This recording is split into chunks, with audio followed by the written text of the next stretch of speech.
ओम शांति। सभी भाई बहनों को आज प्यारी बाबा के मधुर महावाक्य हैं 10, 12, 24 प्रातः मुरली। ओम शांति। बाप दादा मधुबन।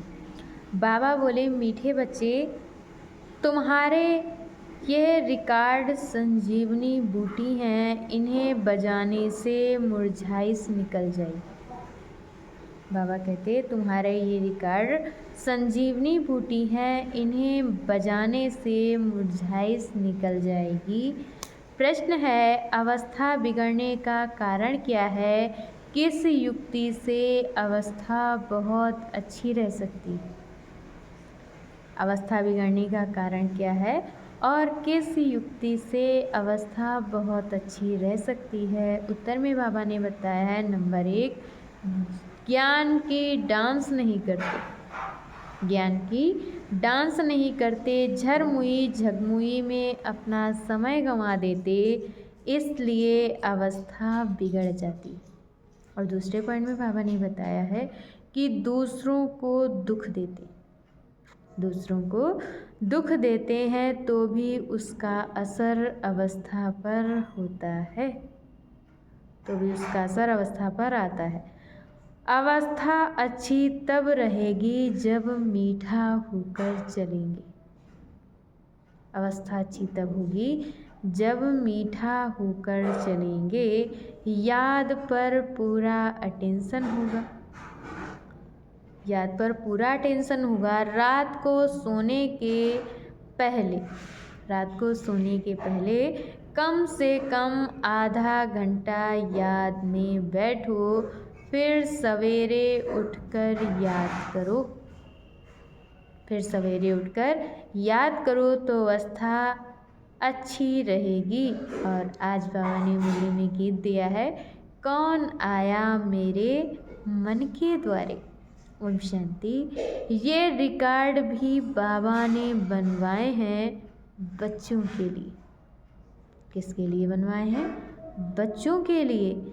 इनका अर्थ भी बच्चों के सिवाय और कोई जान नहीं सकते। बाबा ने कई बार समझाया है कि ऐसे अच्छे रिकॉर्ड घर में रहने चाहिए।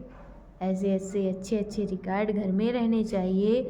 फिर कोई मुरझाइश आती है तो रिकॉर्ड बजाने से बुद्धि में झट अर्थ जाएगा। तो बुद्धि में जाने से झट अर्थ आएगा तो मुरझाइश निकल जाएगी। ये रिकॉर्ड भी संजीवनी बूटी है। बाबा कहते हैं ये रिकॉर्ड भी संजीवनी बूटी है। बाबा डायरेक्शन तो देते हैं, परंतु कोई अमल में लाए। अब ये गीत में कौन कहते हैं कि हमारे तुम्हारे सबके दिल में कौन आया है जो आकर ज्ञान डांस करते हैं। कहते हैं गोपिकाएं कृष्ण को नाच नचाती थी। गोपिकाएं कृष्ण को नाच नचाती थी। ये तो है नहीं, ये तो बाबा कहते हैं नहीं। अब बाबा कहते हैं हे शालिग्राम बच्चे सबको कहते हैं ना, हे शालिग्राम बच्चे सबको कहते हैं ना, स्कूल माना पवित्र, जहाँ पढ़ाई होती है ये भी सुकून है। बाबा कहते हैं जहाँ भी पढ़ाई होती है तो ये भी सुकून है।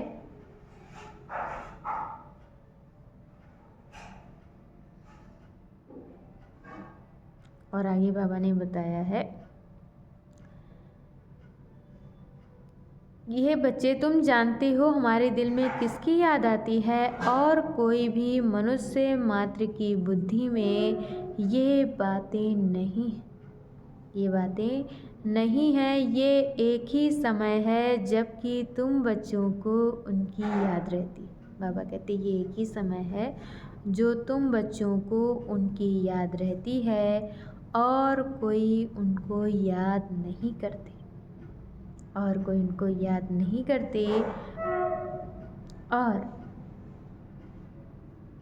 और आगे बाबा ने बताया है, बाप कहते हैं तुम मुझे रोज याद करो तो धारणा बहुत अच्छी हो।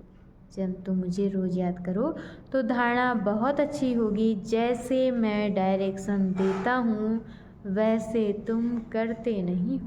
बाबा कहते जैसे मैं डायरेक्शन देता हूँ वैसे तुम करते नहीं हो। माया तुमको याद करने नहीं देती है। मेरे कहने पर तुम बहुत कम चलते हो और माया के कहने पर बहुत चलते हो।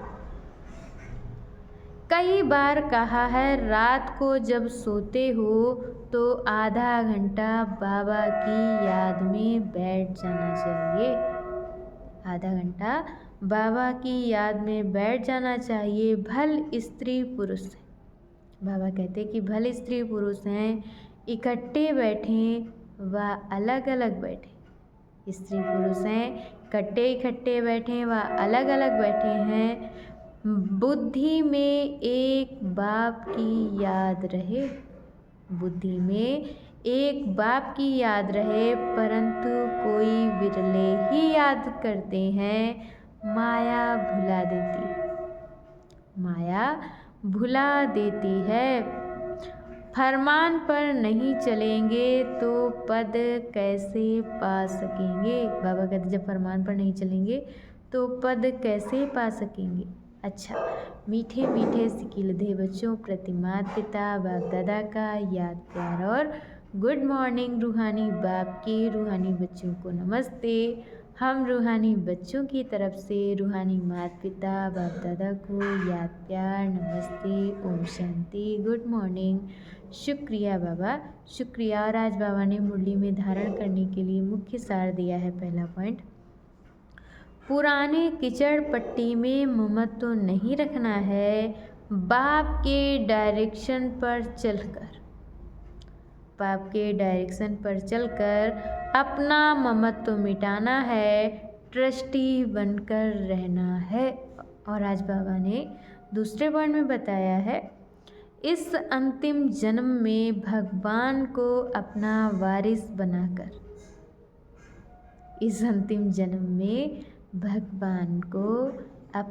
वारिस बनाकर उन पर बलि चढ़ना है। तब 21 जन्मों का राज्य भाग्य मिलेगा। तब बाबा कहते कि 21 जन्मों का राज्य भाग्य मिलेगा। बाप को याद कर सर्विस करनी है, नशे में रहना है, रजिस्टर कभी खराब ना हो, ये ध्यान देना है। और आज बाबा ने हम बच्चों को वरदान दिया है, प्रत्यक्ष फल द्वारा अतीन्द्रिय सुख की अनुभूति करने वाले निस्वार्थ सेवाधारी भव। प्रत्यक्ष फल द्वारा अतीन्द्रिय सुख की अनुभूति करने वाले निस्वार्थ सेवाधारी भव। सतयुग में संगम के कर्म का फल मिलेगा। सतयुग में संगम के कर्म का फल मिलेगा, लेकिन यहाँ बाप का बनने से प्रत्यक्ष फल वर्षे के रूप में मिलता है। सेवा की और सेवा करने के साथ साथ खुशी मिली। सेवा भी की और सेवा करने के साथ साथ खुशी मिली। जो याद में रहकर निस्वार्थ भाव से सेवा करते हैं, उन्हें सेवा का प्रत्यक्ष फल अवश्य मिलता है। प्रत्यक्ष फल ही ताज़ा फल है जो एवर हेल्दी बना देता है। बाबा कहते हैं प्रत्यक्ष फल ही ताज़ा फल है जो एवर हेल्दी बना देता है। योग युक्त यथार्थ सेवा का फल है खुशी, अतीन्द्रिय सुख और डबल लाइट की अनुभूति। और आज की मुरली का स्लोगन है, विशेष आत्मा वह है जो अपनी चलन द्वारा रूहानी रॉयल्टी की झलक और फलक का अनुभव कराए। विशेष आत्मा वह है जो अपनी चलन द्वारा रूहानी रॉयल्टी की झलक और फलक का अनुभव कराए। अच्छा, ओम शांति।